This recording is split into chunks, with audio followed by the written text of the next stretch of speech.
প্রতি বছরই কালীপুজোর কয়েকদিন পর থেকে নানা কারণে বহু মানুষ অসুস্থ হয়ে পড়ছেন। কারো নিঃশ্বাস নিতে সমস্যা হচ্ছে, আবার কারো ত্বকে বেড়েছে চুলকানি, কারো অভিযোগ চোখ দিয়ে অনবরত জল পড়ছে, আবার কেউ বলছে অ্যাংজাইটি বেড়েছে, ঘুম হচ্ছে না। বিশেষজ্ঞরা বলছেন এগুলো তীব্র শব্দ, আলো, ধোঁয়ার জেরেই ঘটছে।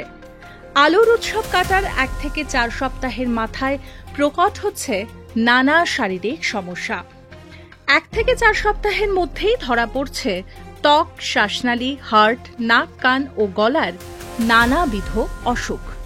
বিভিন্ন গবেষণা ও সমীক্ষাতেও স্পষ্ট, বাজি পোড়ানোর সময়ে বা অব্যবহিত পরে কোনো সমস্যা দেখা দেয়নি মানেই যে আপনার স্বাস্থ্য সম্পূর্ণ নিরাপদ এমনটা নাও হতে পারে। বেশিরভাগ ক্ষেত্রে সমস্যাটা পরেই প্রকাশ পায়।